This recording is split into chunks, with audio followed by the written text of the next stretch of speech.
We must work as a team against a common enemy. Let's call it an alliance. Hey Ding Dongs, we're here at New York Comic Con. I'm Matt Elfring. Chris Hayner. And last night, Chris, we went to the Hammerstein Ballroom. ECW. And ECW. Aside from remembering ECW, we watched the first 2 episodes of Titans and the most comfy couches of all time. Yeah, we did. Chris, let's talk about these episodes. We shall.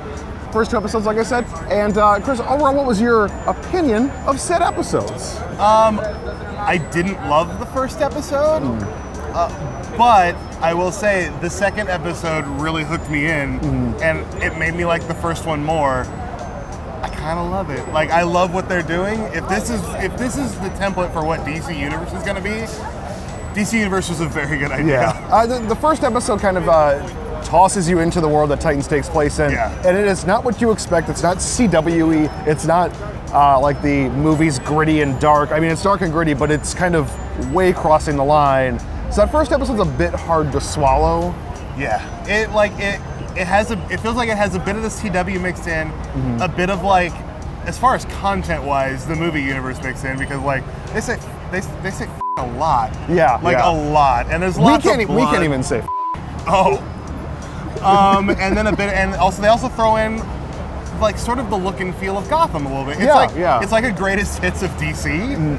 It's everything you loved about the good stuff of DC, just kind of jam-packed into one show. But that didn't necessarily work for episode 1. No. But by the time you get to episode 2, where I'm not going to get into too much detail, but there's a lot of Hawk and Dove in it. Oh my it's God. bonkers and it's amazing and it works so well. I might love Hawk and Dove as much or more than anyone else on this show. I would watch them just in their own series. Oh, they're great. It's Mika Kelly and Alan Ritchson, and they're fantastic.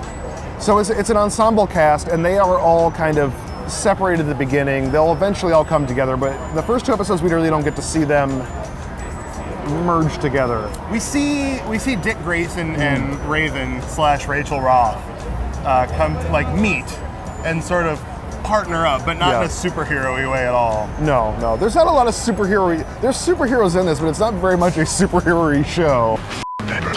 No, this is a straight-up vigilante show, if you're a criminal, you're gonna die.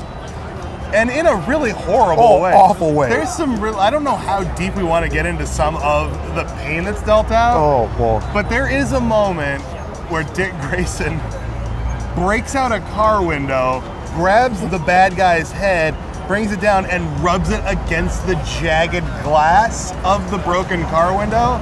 And it's one of the most unsettling things I've ever seen on television. And moments before that, he smashes a guy's face against a brick wall and does the same thing. Oh. And the audience reaction was exactly what I expected. It was just like grimacing and kind of applause, but everybody seemed to really enjoy it. The crowd was going nuts. I hope that's his signature move throughout the show. Just smashes faces. His idea is rubbing faces against stuff. God.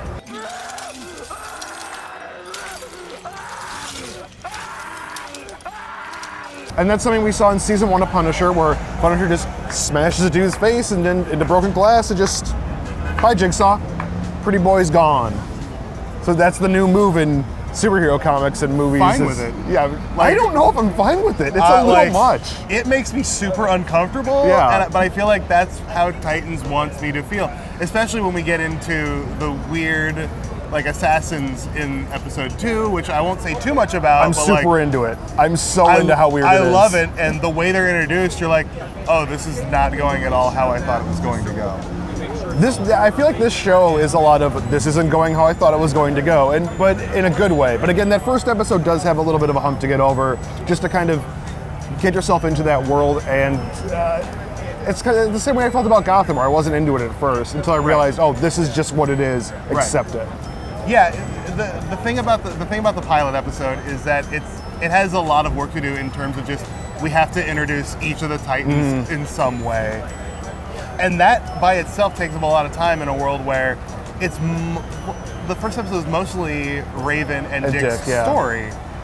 But still, they do stick a little Starfire in there and a little bit of Beast Boy at the end. I'm super into Starfire's story. I have no idea what's going on in it, but I'm so into it. I'm fascinated. I don't understand it. And she's only episode 1, She'll be back in later, obviously, but she was not in episode 2 at all, which is a little bit of a disappointment. But again, Hawk and Dove stuff is awesome. Yeah. It's crazy. It's in a weird way. It's almost as if episode 2 is not. It's not a standalone because it's so deeply invested in the Raven and Dick story. But like it's it's almost like it's their episode alone, and it works because after a very frenetic first episode, to focus in on a single story was welcome, and the story they focused in on was pulled off really, really well. So I would highly recommend it. Just get through that first episode though. Just push yourself through it. It's not bad. It's just there's a we'll call it a learning curve, I guess. Right. It looks great. It does look really good. So I would highly recommend it. Chris, would you also highly recommend it? Absolutely. Listen, you're gonna watch it. It's gonna be great. You've been watching Arrow for 7 years. I'm sorry. You've been watching Arrow for 7 years. You're not gonna watch 2 episodes of Titans? Who are you? Titans comes to the DC Universe app on Friday, October 12th, and a new episode will appear on this app every Friday afterwards. For more entertainment, movies, television, and New York Comic Con stuff, GameSpot Universe. Make plans for it.